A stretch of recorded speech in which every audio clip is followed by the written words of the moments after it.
Hello and welcome to the Tennessee Informer. Thank you all for joining us tonight. Quick Trump update. Well, I don't think that Elon Musk and Donald Trump will be making up anytime soon. And from my perspective, with Elon's reaction, him accusing Trump of actually being in the Epstein files, and that's the reason they weren't released, and calling for his impeachment, I'd say goodbye and good riddance to the muskrat.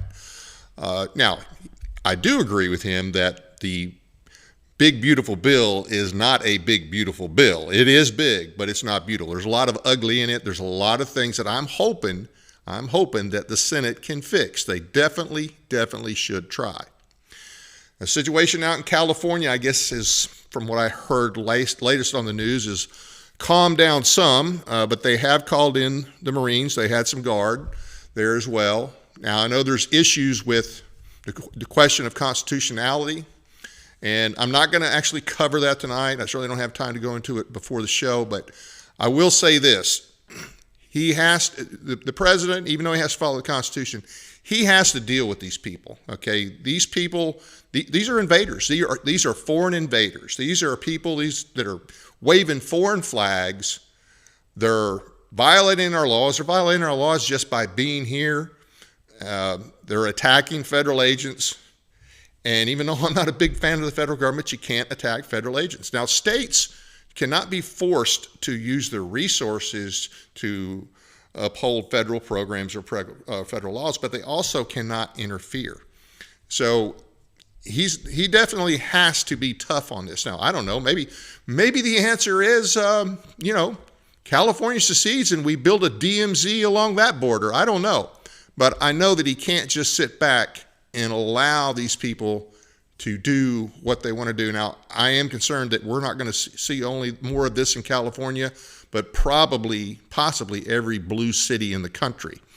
And I don't doubt for a minute that this is not only the communist, but I would say the Islamists are probably working with them on this, the Red-Green Alliance. So just be aware of that. Yeah, and hey, keep in mind, we've got some major cities here in Tennessee. We got Nashville, Memphis, Knoxville, Chattanooga. They already have their problems. And oh, by the way, they already have communists there. They already have Islamists there. So just keep that in mind and keep your head on a swivel. Our guest tonight is Dr. Wanjiru Njoya. She is the Walter E. Williams Research Fellow for the Mises Institute. She has a law degree from Kenya, a PhD from the University of Cambridge, as in England, and is a fellow of the UK Higher Education Academy. She taught for several years in UK higher education, including the University of Oxford and LSE. She's the author of Economic Freedom and Social Justice, Readdressing Historical Injustice with David Gordon, and You Stole Our Land, Common Law, Private Property, and Rothbardian Principles of Justice. That's from the Journal of Libertarian Studies 2024. Her most recent writing can be found at mises.org/Njoya and at abbevilleinstitute.org/Njoya. And she can also be found on X at Wanjiru Njoya. And I'll tell you what, if nothing else, go on X and read her post. She does battle every day with these people who have distorted history or only know distorted history, and she sets them straight every day, all day. It's great. So if you don't read anything else, go to X and read her post. Hey, thank you for being with us. I've been looking forward to having you on this show. Thank you so much, Dave, for inviting me. It's great to be here.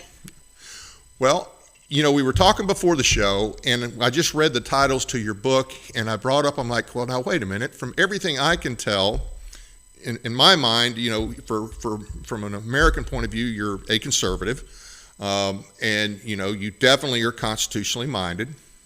And when I read the titles, I'm like, maybe she used to be a liberal, because those titles really sound lefty. And we talked about that a little bit, but go ahead and if you could talk about the books just a little bit and maybe explain why they have those titles real quick, if you could.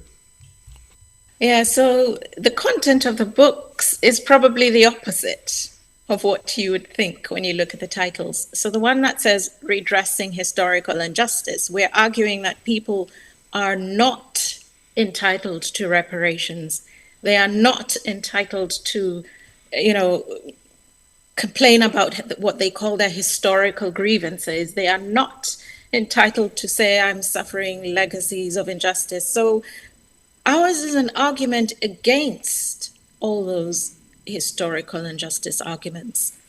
I suppose from the title you may think we're defending the historical injustice arguments. We're not, we are rejecting those historical injustice arguments. And in the one, economic freedom and social justice, I'm arguing there is no such thing as social justice. It's a meaningless concept. Some of you will know because Thomas Sowell wrote a book called Cosmic Justice, where he's saying pretty much the same thing, that this idea of social justice is a made up concept that people use for political purposes. And I'm saying there's no such thing. There's only justice. Something is either just or it's not just. There's no such thing as social justice. And I say justice just means very simply to give each man his due. That's it. There's no more to justice than that. You get what you deserve. That's the principle. So as to why the titles are like that, that was to get it past the cancel mob. There are mobs out there who, if they see any title that sounds like it's going to undermine their narrative, they will absolutely go on the attack. They try to cancel the author and also try to cancel the publisher. That's to discourage publishers from touching these books and to make publishers think, because publishers are in it to make a profit. Right. So if they think a book is going to be trouble and the Twitter mob is going to come after them, then they don't want to touch it. So that's why the titles are like that. You also won't get your books in the library on the shelves if the title says rejecting social justice. No one's buying that for their library. So that's why the titles are like that. And also, you know, on a more serious note, because that's more to do with the marketing and, you know, getting past the council mob. But on a more serious note, I really wanted to reach students because when I wrote those books, I was teaching at university, and I really wanted to reach students who are not maybe politicized or they're not worried about political debates. They genuinely just want to learn. And that's the student I had in mind. I didn't want a title that is going to make students think, oh, this is just going to be more woke, anti-woke nonsense. Because actually the content of the books is very academic. And I really wanted, if a student was thinking, let me read about the history of justice, the history of equality and the classical ideal, I really wanted a student like that to be able to get the book out of the library and sit down and study it. And I was tracing the history of these concepts through the law back to Roman times and even beyond. And so I wanted to reach students with just the idea that this is a serious subject for serious study. It's not just about woke, anti-woke stuff. In fact, I avoided using the word woke in my books for exactly that reason. I thought I want these books to stand the test of time when we've moved on beyond this terminology that we're using at the moment. So that's why the titles have turned out as they are. Okay, well, it makes sense. It's a shame you have to do all that, but it makes sense. So now, I'm just curious how somebody from Kenya and who spent all that time in England, how did you become a defender of the Confederacy and the South in general? I mean, I like I said on Twitter, or X, whatever you want to call it, you really do a good job. I don't think Jefferson Davis could do a better job. So I'm just curious as to how that came about. Yeah, I defend the South, absolutely. I'm always posting that title, The South is Right. Yes, the South is right. So why do I defend the South? Absolutely. So before I started defending the South, it started to do with defending the Confederate monuments. But before I got onto that, I was defending the British Empire because I know something about it and it's connected to my own history. And you found the same sorts of Marxist, communist activists saying the British Empire was evil and we want our reparations and the statues have to fall, just topple all the statues. These people were slave traders and, you know, they're evil, and any statue of white men, we need to destroy that because it's white supremacy, and just all the nonsense arguments you hear them using in the South. And I was robustly against that because I knew it was all political. And I used to say, I mean, I don't agree with the idea of empire. Let me start by saying that, with the idea that you go and you conquer people. But it's not the 17th century today. It's, you know, this is what they did then. And what I disagree with is this idea that you look back at history and you say, oh, look at the way they behaved in the 17th century. They shouldn't have done that. Therefore, it's evil.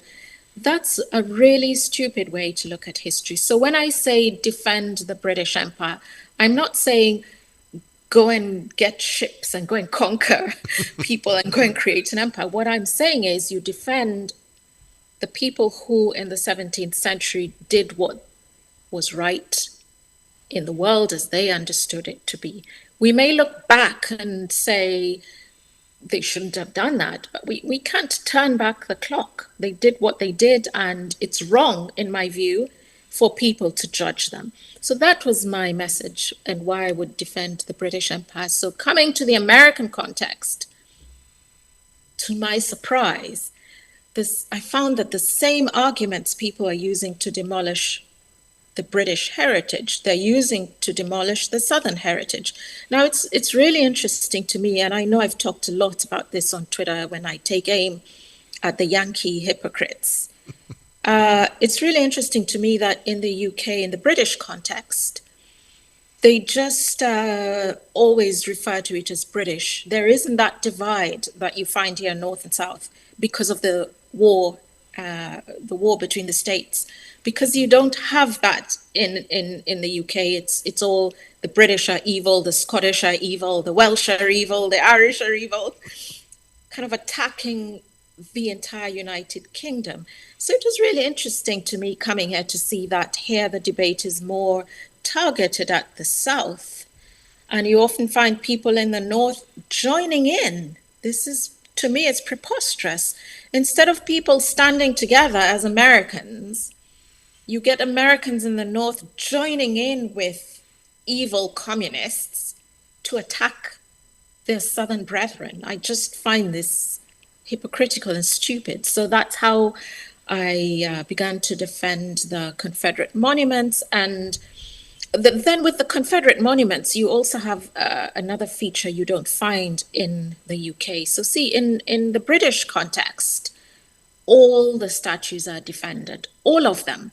You don't find people saying, well, he was good, he can stay, he was a slave, he needs to go. You don't find them distinguishing the statues in that way. So the other thing that struck me about the South was people tried to judge each person, whether they liked this particular person or not. So you find Americans from the North saying, we don't like Forrest, so he should go.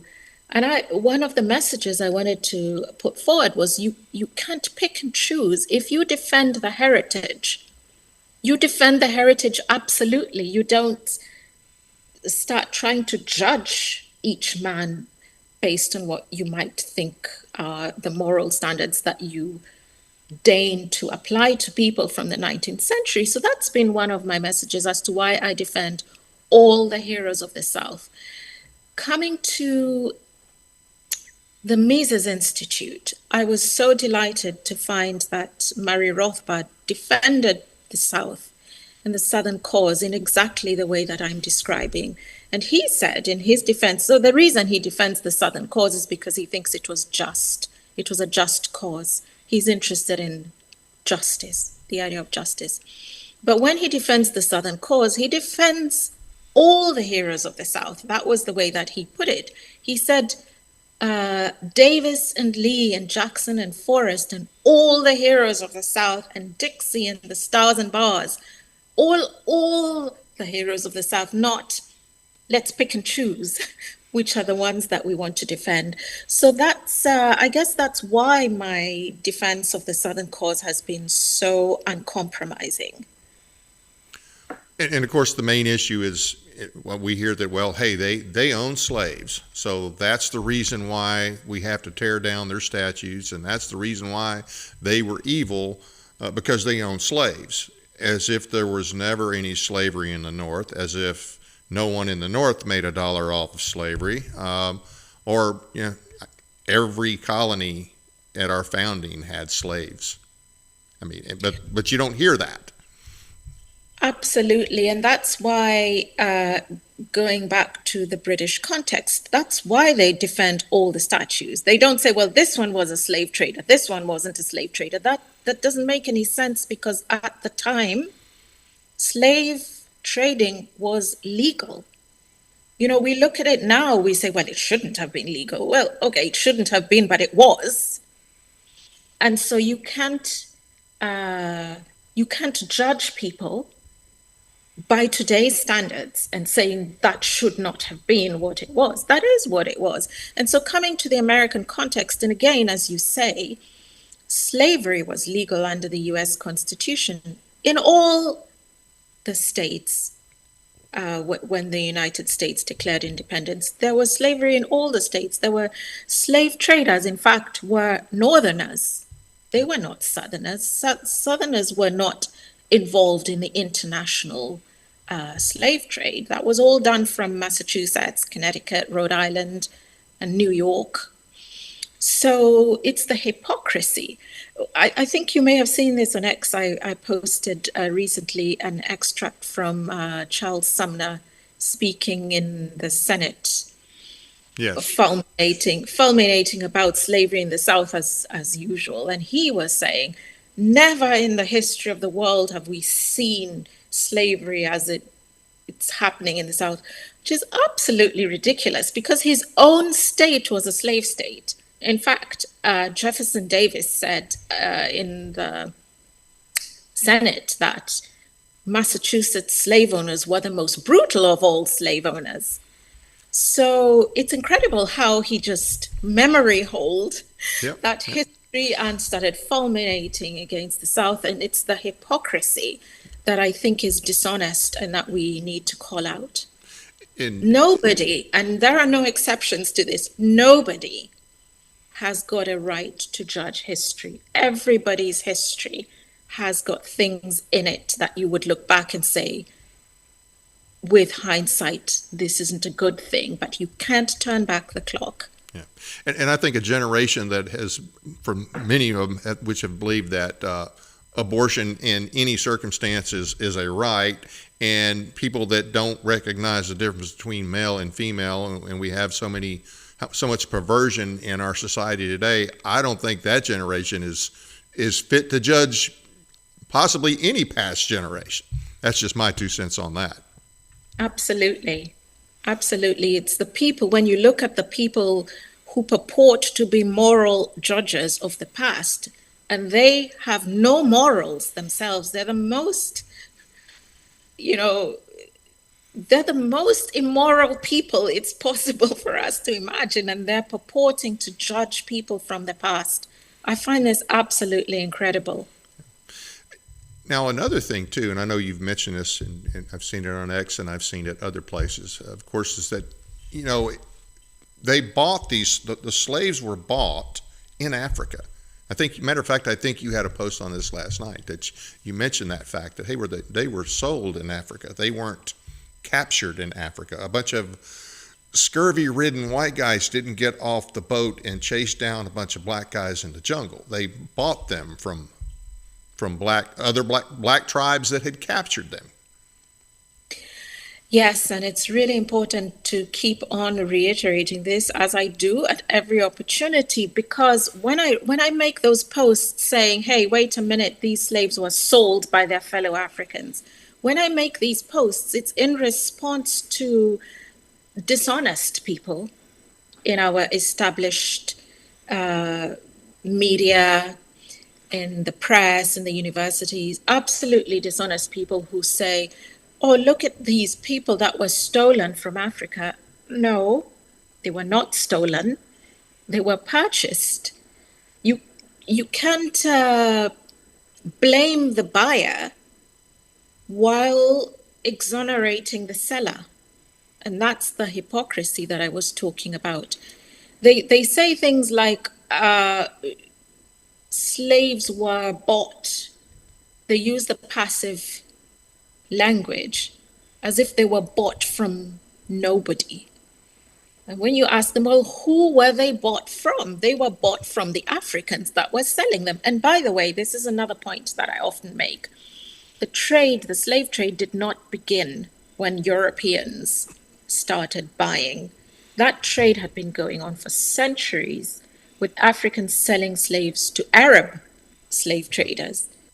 It was only after centuries that the first Europeans who sailed across to Africa saw this trade and thought, we should get involved in this trade. We can sell, beads and glass and whatever else they were selling in return for slaves. So that was a trade that had been ongoing, and people tried to forget that and pretend that it only started with the arrival of Europeans, and that's not correct. Another thing too, and just kind of on this, kind of the last note on this particular point, was during the Constitutional Convention, when the issue towards the end of the convention was brought up about, stopping slavery, it was the Deep South and Massachusetts and the other New England states that were like, hey, no, we're not going to go along with ending slavery. I mean, they did agree to allow it to be let. They never mentioned slavery in the Constitution, but they did allow that after 1808, that, I can't remember the exact terminology, but they put it off that long. But it was the South and the North that got together on that and said, no, we are not going to do this. This is not going to be part of it, or we're out of here. Yes, and many people don't know that the slave traders of New York, well, they were sailing from New York ports. They were illegally trading slaves until the 1860s. They never stopped trading slaves just because it was illegal for Americans to do this. They set sail with their slave ships from New York and just said, no, these are not slave ships, even though they were fitted out for slaves. So you get a lot of litigation around this because the abolitionists were saying, no, we think those are slave ships and we want to come on board and inspect them, and saying, oh, look, why have you got all these, chains if you're not going to Africa to buy slaves? And they said, no, we're not. I mean, you get case law from New York courts saying you cannot call these people slave traders without evidence. Just the mere fact that their ships appear to be kitted out for slave trade is not evidence of slave trade unless you find actual slaves in them. Then you have the evidence. But they didn't bring the slaves to America, you see. They bought them from Africa and sold them to, I don't know, Brazil or some other place like that, and then came back. So you never found the actual slaves in the ship, and so you never had any evidence of this trade that was ongoing.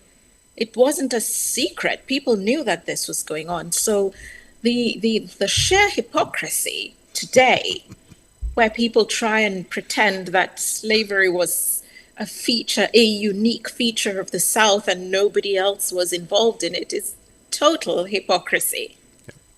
That I know of, there was never a slave ship under a Confederate flag. They were all under the U.S. flag. Exactly. So there was never a slave ship that sailed under the Confederate flag. In fact, Plantation owners were not involved in the international slave trade. They bought slaves from New England slave traders. So somebody was trying to, one of these apologists for New England was trying to convince me the other day that it doesn't matter if the owner of the ship was from Rhode Island, and it doesn't matter if the ship sailed from New York, because when it arrived, they offloaded the human cargo in South Carolina, so that counts as a South Carolina ship. No, it doesn't. That's just offloading. The fact you're offloading in South Carolina or Georgia has got nothing to do with the ownership of that ship. They're kind of trying to distance themselves from a trade in which their own states were involved. Yeah. And I think you may have mentioned this. I know you've mentioned it in your writings, but as the North as they got rid of their slaves, as they outlawed it, it's not like they freed them and said, hey, stay here and be a citizen and vote and, we want to keep you around. No, they sold them, and they sold them down south.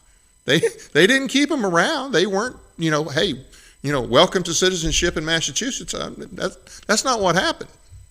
Absolutely. The hypocrisy is so off the charts. Even Abraham Lincoln, who inherited, his wife inherited slaves, and he was the executor. I don't know, it wasn't his wife, it was I don't remember who it was. Somebody inherited slaves, and he was the executor of the estate. So people say, well, they weren't his slaves. They were just the slaves that belonged to the estate, and he was the executor of that estate, so it doesn't count as owning slaves. Okay, well, fine, but he also didn't say we should free them, which is what he would have said if he was really against slavery. He said, sell them. So they got sold. I don't understand why people think selling slaves and getting rid of them by making a profit exonerates you from moral culpability.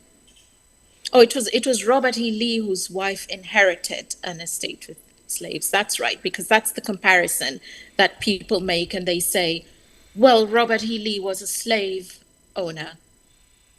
Well, if you're going to apply the same arguments that you applied to Lincoln, then you would say, no, he wasn't a slave owner. He was managing an estate in which slaves had been left as part of the property of that estate. Yep. This is the other thing about the double standards. They will say anything to excuse northern slave owners while blaming southern slave owners. The other example is General Grant. Yep. Because people say, oh, well, he wasn't a slave owner because the slaves were owned by his wife's family. So his wife was really the owner of the slaves, and he himself only owned one. Well, what difference does it make if it's only one? You're still a slave owner, right? Yeah, it's not like you have to have a certain number. One does the trick. Yeah, absolutely. This is the double standards of where they'll say anything to excuse slavery in the North. And the other argument they bring up is, oh, well, but we ended it sooner. We ended it and the South was still slave owners, so therefore that makes us morally superior. No, it doesn't make you morally superior. That would be like a thief who was the first to steal, saying I'm better off than I'm morally superior to this other thief who was a thief later than I was. What difference does that make?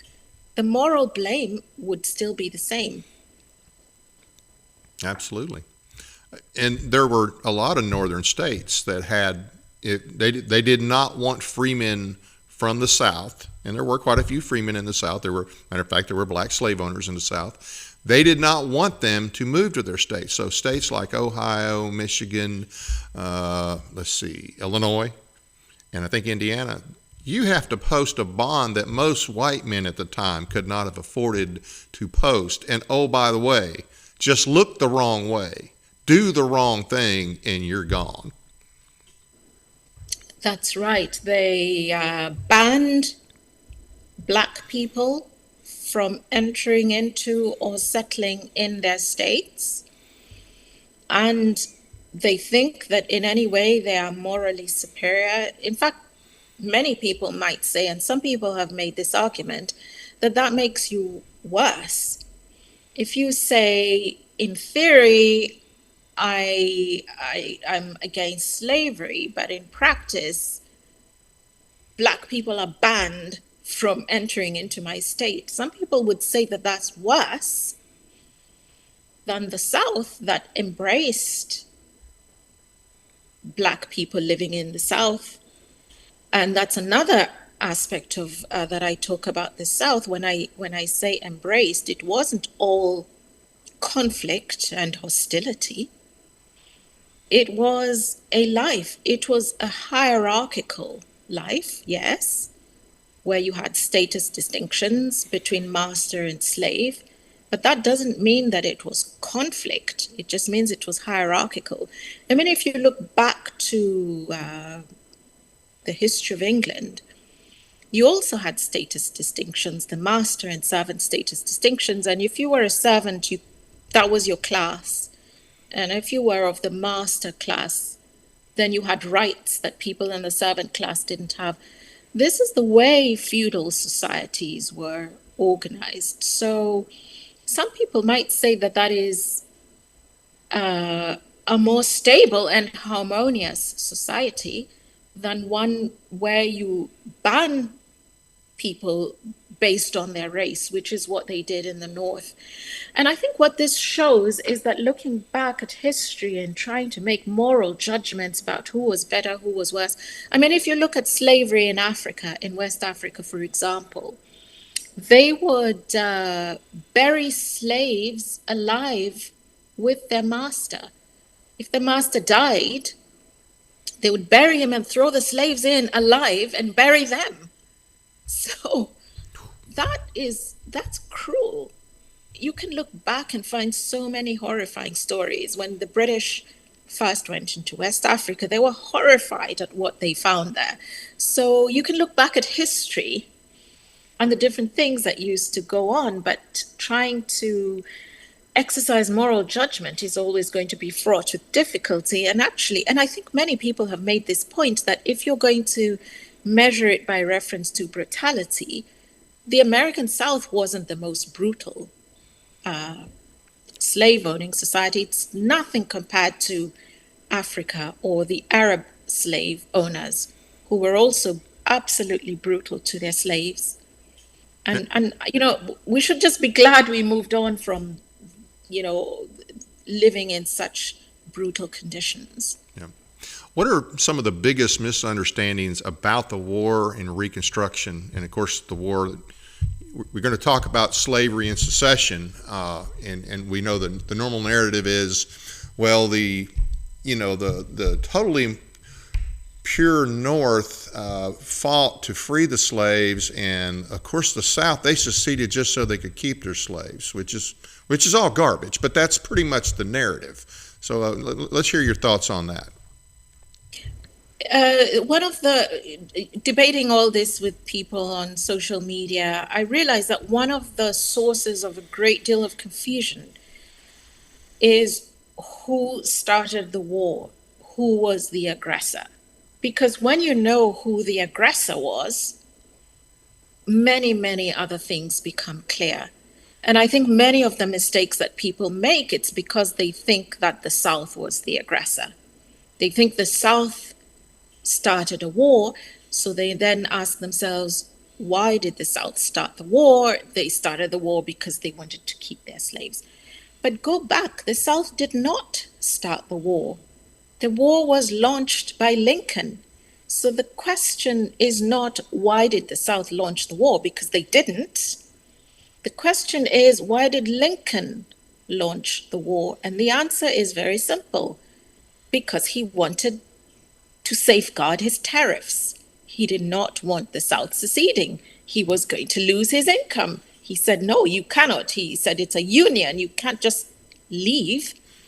And when he invaded, I like to use the word invaded, when he Well, that's what it invaded, was.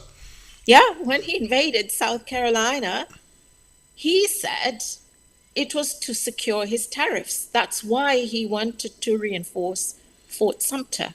So many people think that South Carolina just decided to start firing on Fort Sumter for no reason. And that's why they say, well, maybe the reason was that they wanted to keep their slaves. No, the reason why they were firing on Fort Sumter was because Lincoln tried to reinforce the fort because he wanted to safeguard his tariffs. So that's really what the war was about. So a lot of time on Twitter is spent trying to explain to people why South Carolina, the Confederate government fired on Fort Sumter. Then the thing about secession, why do people say the South seceded to defend slavery? They're looking primarily at the secession declaration of Mississippi. That's the one that you will usually see people saying, oh, look, you can read it right there in Mississippi's secession declaration, because if you read that, they talk a lot about slavery. Right. That's why people focus on Mississippi and ignore all the other states. But even so, they ignore everything else that Mississippi said in that declaration. Then just kind of find the sentences that talk about slavery and ignore all the others. For example, one that I like to point out is when Mississippi said that no solution to the slavery issue had been offered by the North. You can't just tell people, free the slaves. Well, where are they going to go? This was Mississippi's point. There's 4 million slaves. Where are they going to go? Who's going to feed them? How are they going to subsist? And the North had no answer to that because, quite frankly, they did not care what was going to happen to them. Lincoln had this idea that they were all going to be sent to Liberia or Haiti and some other places. He thought he was even in talks with England that he was going to send the freed slaves to some of the British territories. But this wasn't a plan. Lincoln thought, that this would all be voluntary and they'd all be happy to go. It was just pie in the sky. And so that was one of the points that Mississippi was making. There is no plan. You just want to free the slaves, but you're not providing a plan that will be better than what we have at the moment. And that is in the secession declaration. Anyone can go and look it up. People just ignore that. The other thing people like to point to is the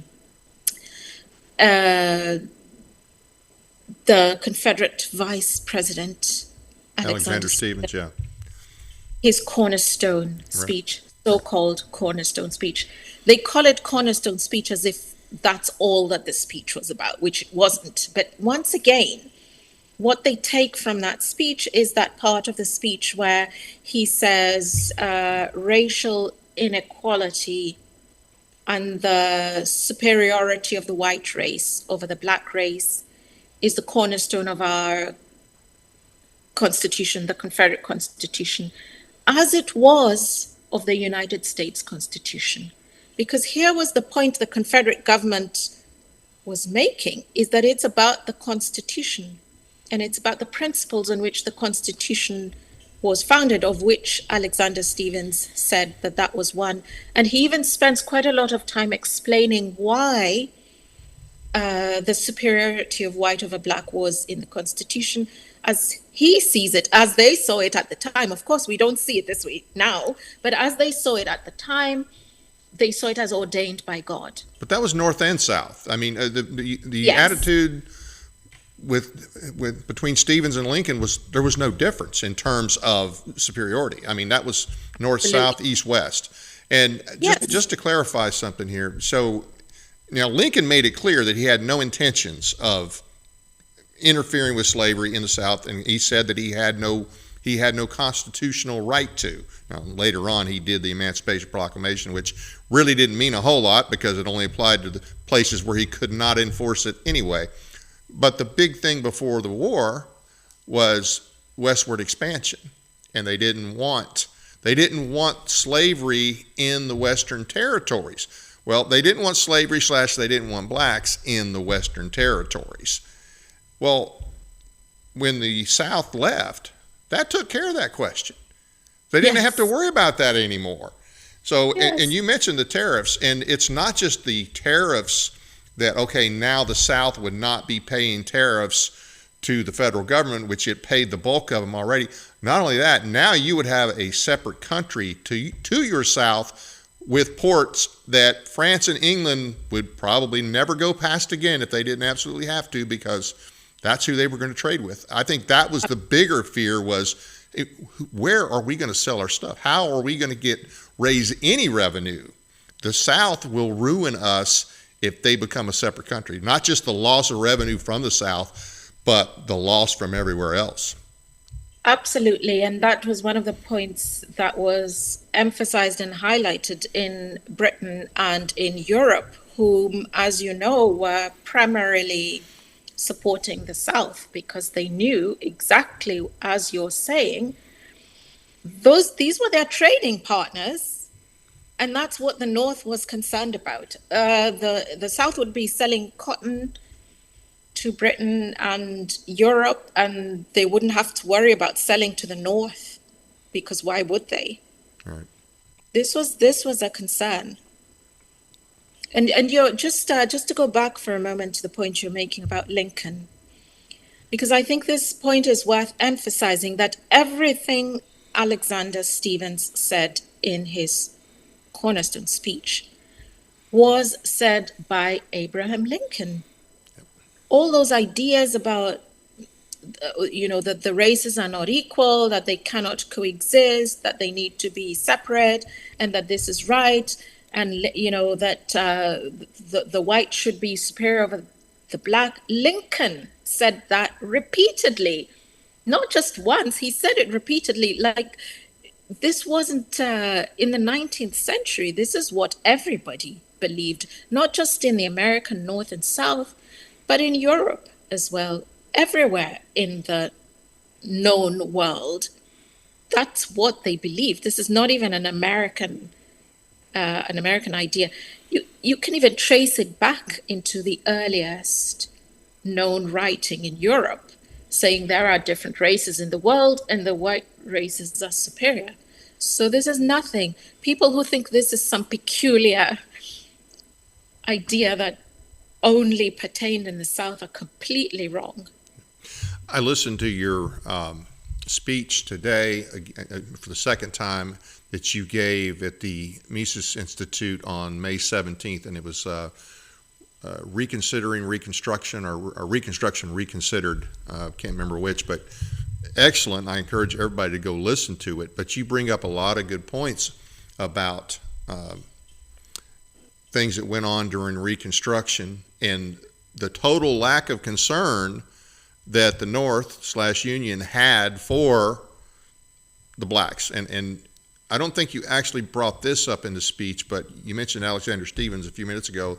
I know that towards the end of the war, when it was, pretty obvious the South was probably going to surrender soon, Alexander Stephens either met with or had a correspondence with Lincoln, and he asked about, okay, if we do this immediate emancipation, because this was after the Emancipation Proclamation, this was after it was decided that slavery was going to be ended immediately, or here in the near future, that Stephens had concern about all of the blacks that would be freed, and a lot of them didn't have any way to take care of themselves. I mean, they didn't have property.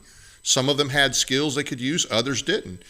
And he said, well, what's going to happen to all these people? And the response from Lincoln was, root hog or die. Yes, absolutely. And Alexander Stephens was genuinely concerned about this issue. He said that education was going to be very important. He wanted education for slaves to prepare them for emancipation. He had friends who were slaves. He was concerned for their future and how they were going to live. And this is one of the points I was emphasizing in that talk that you mentioned, was about the bonds of friendship and companionship and concern for people, very human concern for what was going to happen to people. And I think I mentioned there the speech of Jefferson Davis in 1848, when he said, this was when the North was saying, we don't want slaves in the Western territories. Right. They need to be confined to the South. And Jefferson Davis was saying, well, isn't it better for the welfare of slaves if we can bring them with us to the Western territories? Exactly. Yeah. Exactly that. Otherwise, what's going to happen to them? And once again, we had this heartless language from the North. It was John Dix from New York saying, well, they'll just go extinct. They'll just die out. And so what? And Jefferson Davis said that he was shocked and horrified to hear this language. He said, these are people, he said, who've been domesticated in the South and there are bonds of companionship and of friendship and of devotion. And you can't just say, well, who cares what happens to them? Let them go extinct. So I think this is a theme that we see frequently in the South, was just this idea of concern. The Davis family, Jefferson Davis's brother, helped the slaves to set up a town of their own in Mississippi. So this is a concern that we see all across the South. And I'm really glad to have an opportunity to talk about this, because one of the things that really concerns me now with the way that people look at this history is to try and to shame people, to shame Black people for a history of slavery, and to say it was all brutal and it was horrible and that you should wipe this off your history and there was nothing good about it. That's wrong. I think it's completely wrong to wipe out anything good that happened in the past and pretend it was all brutality and fighting, because that's not true. And history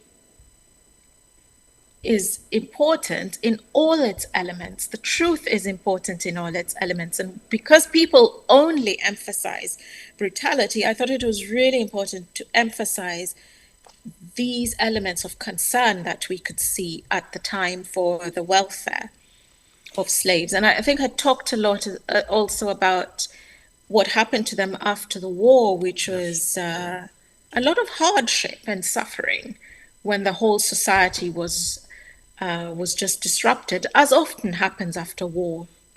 Well, during Reconstruction, we always hear, well, Reconstruction, that's when the Klan came about, and they lived and breathed just to go attack any Black anywhere that they could find, and you get a very distorted view of Reconstruction.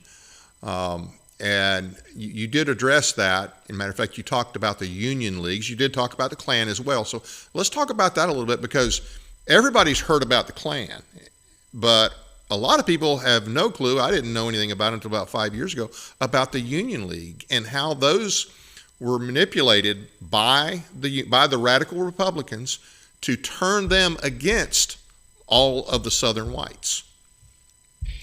Yeah, so that's a really important point. So one of the things that I always make sure to distinguish is that when we're talking about the Reconstruction era and the Klan in the Reconstruction era, that's not the same as, the 1920s, 1930s that most people know about from reading the news.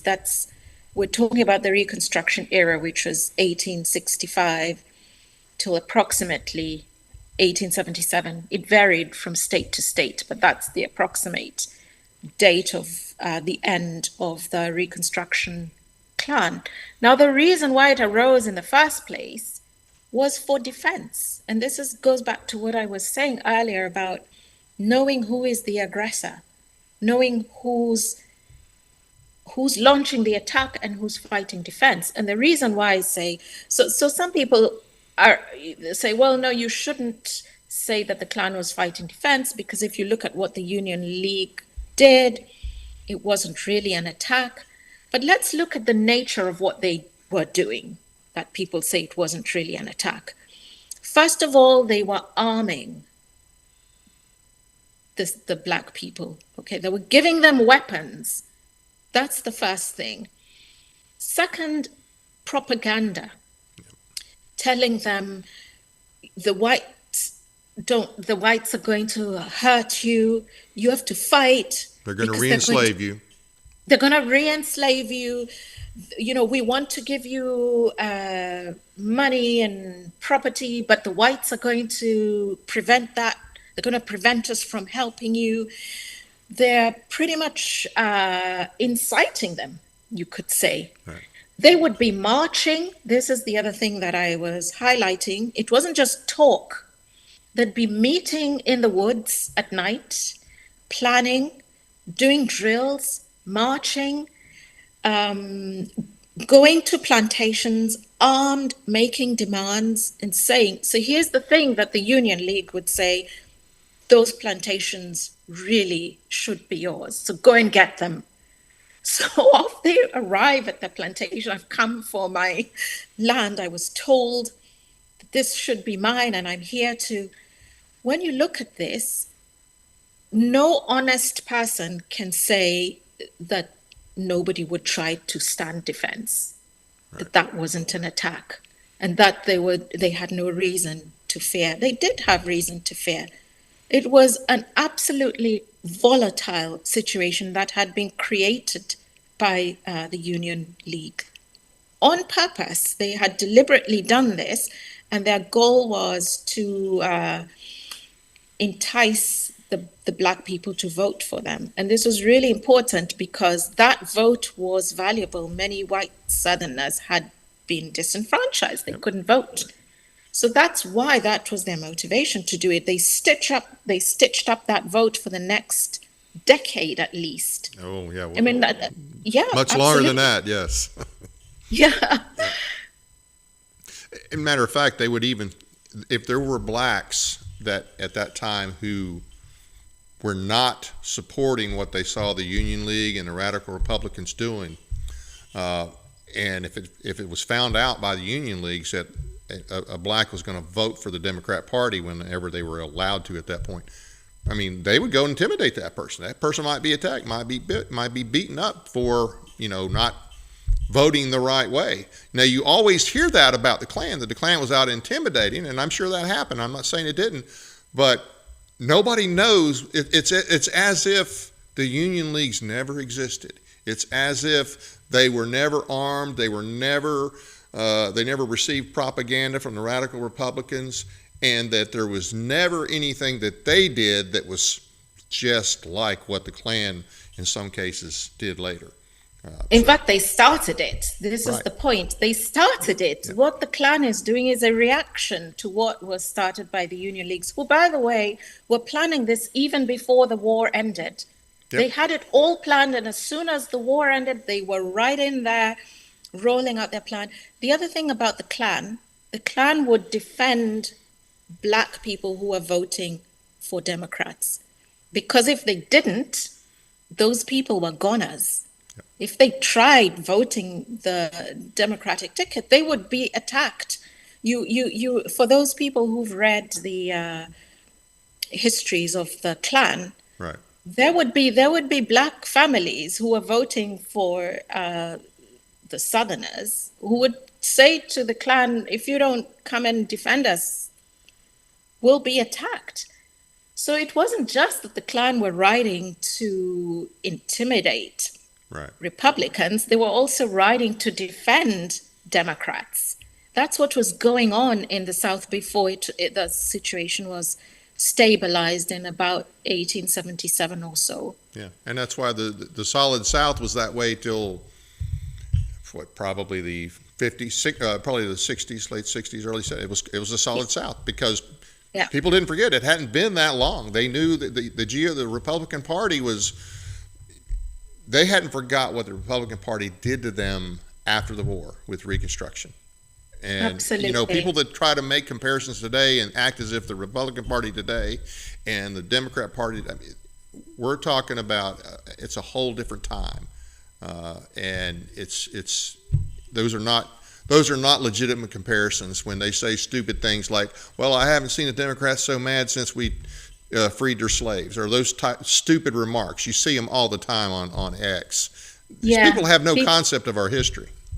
People are so ignorant. There's a really great article on the Abbeville Institute website talking about how this shift of the Southern vote from the Democratic Party to the Republican Party, and it just explains, because you have to know who the people were and what they stood for. And there's a really great, if anybody wants to know more about this, there's a really great article.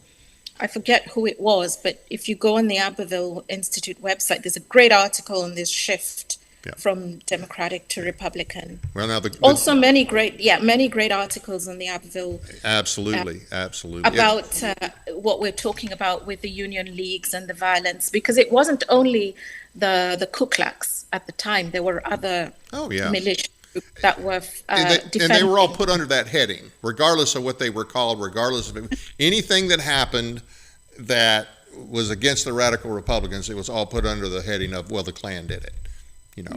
That's kind of how it happened. The other thing, of course, the Democrat Party from the I would say the 30s, really, the communists took over. They started taking over the Democrat Party in the 30s. By the 1940s, I would say they pretty much had control. Now, does that mean the average person voting Democrat was a communist? No, the average person voting Democrat didn't realize what his party had signed up. But most of the garbage that we are experiencing today and having to deal with as far as our overgrown government came starting in the 30s with FDR. And like I say, that's why people in the South now, the conservatives in the South now are Republican, is because the Democrats went communist. But the Republicans in the 1850s and 1860s were much closer to communist then than what the Democrats at the time were. So there's just so much, and I really wish I had 2 hours with you. We could easily fill up 2 hours.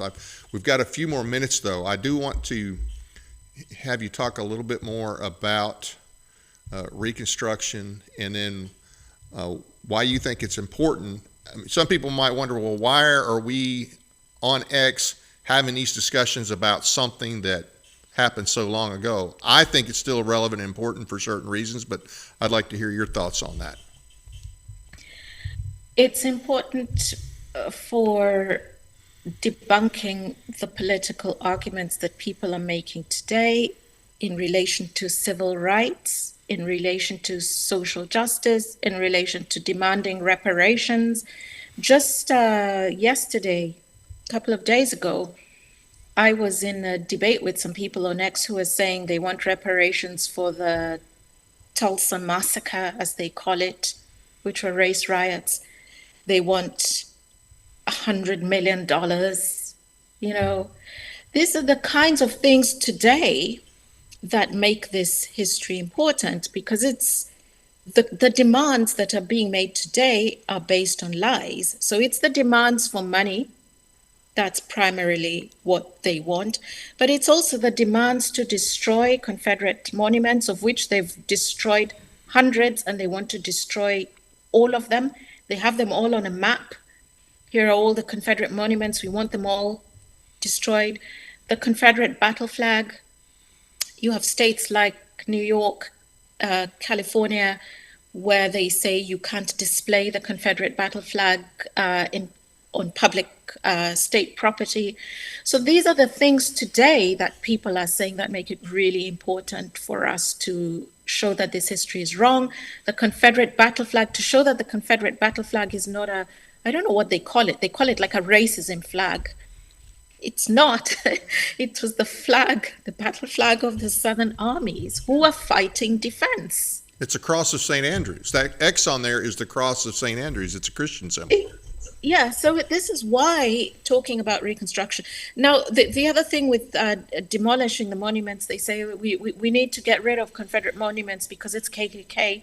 So they like bringing up KKK. So this is why it's important to talk about the Reconstruction era and to tell what the Ku Klux was, so that when these people try to destroy other people's monuments and memorials by saying, "Oh, it's KKK." This is what they said in at Stone Mountain, the memorial, the memorial there, where they were saying that it should be allowed to fall into disrepair because it was KKK or whatever. These are things happening every day in politics, and that's why this history matters, and that's why it's so important to tell people that their understanding of the Reconstruction era is completely wrong. And Arlington, for instance, and a lot of these others are reconciliation monuments. So years after the war, late 1890s, early 1900s, a lot of these were created as a, hey, we have officially buried, the hatchet. This is, you had Southern and Union veterans getting together, having these big reunions and saying, hey, we're all Americans now. And matter of fact, in the 50s, sometime in the 50s, I think, Confederate veterans were recognized as U.S. veterans. Yes. So when we start tearing down reconciliation monuments, that's like, what's that mean? Okay, we don't want to reconcile? Does that mean we want to fight some more? What does that mean? If you're going to tear down reconciliation monuments and dig up dead bodies, desecrate graves, that's the kind of garbage that's going on. Absolutely. They're reopening old wounds.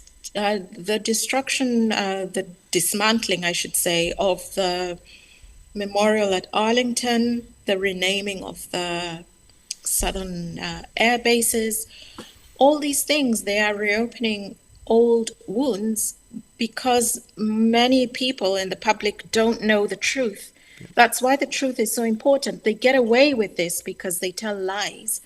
This is why it's so important to talk about the Old South, because when they took down the Reconciliation Memorial at Arlington, the federal judge who said, yeah, take it down, he said it's romanticizing the Old South. What does that even mean? The Old South, what it depicted of the Old South was true to what the Old South was. And that is what reconciliation was. It was saying we recognize that these are our brothers. That is what reconciliation means. Yep.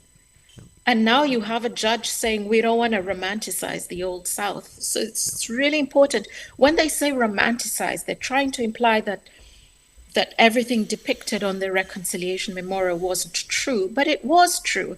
And they try to shame Black people today, like H.K. Edgerton and many other Black Southerners who talk about the history of those bonds between Black and white in the South, to attest to that truth that many people think is a myth. It isn't a myth, it's the truth.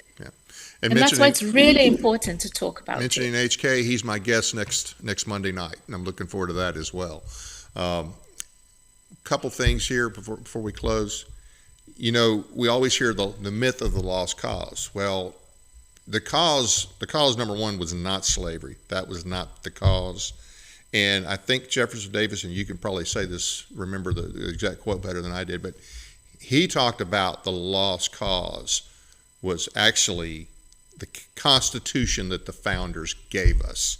And that had nothing to do with slavery. It had to do with we had a written Constitution, we had representation, and that we were pledged to honor and uphold that Constitution. Anything to add to that? Yes, Jefferson Davis said the Southern cause was the cause of constitutional government and of the rights of states and of the natural rights of man. And he said, which I think is important, this is not the cause of the South only. The cause of constitutional government is the cause of all the states in the United States. It's in every state's interest that constitutional government should be upheld. And this was the same point that John C. Calhoun had been making previously, that if you don't uphold your constitution, what have you got? This is what Jefferson Davis meant by the rule of law. It is upholding the Constitution and that compact between the states, because without that, see here, the thing that Lincoln was trying to do, and many in the North, in New England, was to say, well, there's a higher law. Yeah. If the Constitution doesn't fit what you want to do, you could follow a higher law. But this was the point the South was making is that if you tear the Constitution and throw it aside, you have no law. Right. You are now just in chaos and anarchy, which I think that is the cause of the South, and that's a really important point for everybody who oppose the rule of law. Absolutely. Well, hey, I really, really appreciate you coming on, and I definitely want to have you back. We could easily fill up a couple of more hours. Definitely be reading you on X, and I would encourage, if you get on X and read what she has to say, go to the Abbeville Institute. She's got some great articles there as well as at the Mises organization. Listen to her speech on Reconstruction Reconsidered from May 17th. Excellent speech. Hey, I appreciate what you do, and once again, glad to have you, and hope I can get you back on. Thank you so much, Dave. It was so great to be on your show. Thanks a lot. Hey, thank you. Appreciate it. You have a good night. I appreciate you. Thank you. Bye. Good night. I want to thank the audience for taking the time to watch our program tonight. Please be sure to hit the like and subscribe buttons, as well as the notification bell, so you never miss an episode. We appreciate your support. It doesn't cost anything to subscribe, and we really need your help to keep us on the air. Please subscribe and share us with your friends and colleagues. Check out our audio podcast on iHeartRadio, Spotify, and other platforms as well. Sign up for our weekly newsletter at our website, teeninformer.com, and find and follow us on Facebook as well as X. A new feature we've added just a few weeks ago is called Dave's Raves, which are 2-minute audio commentaries on current stories and events. Expect at least a few a week, if not daily. Find them on our YouTube channel as well as our website. Yet another reason to subscribe so you never miss a release. Got an announcement for June 19th, 5:30 p.m. Central. The John Birch Society Peaks of Hope program will be held at 4188 Peavine Road, Suite 101, Crossville, Tennessee. Danny Blitz will give a talk titled Nullification, Our Duty to Interpose. Everyone is welcome to attend. You do not have to be a member of the John Birch Society to attend. No need to register in advance. Just join them. Our guest next week will be H.K. Egerton, the Black Confederate, for some more truth on the South and Reconstruction. The show will be at a special time of 4 p.m. 4 p.m. There will not be a 7 p.m. show on Monday the 16th. Our second show tonight will be featuring Colton Maccabee, a wrongly imprisoned J6er. He was the sheriff of J6 as he was known. You have to hear his story. That will start tonight at 8:30. Hope you'll join us for the next show and then again next week. That's it for now, and good night from Paris, Tennessee, that is.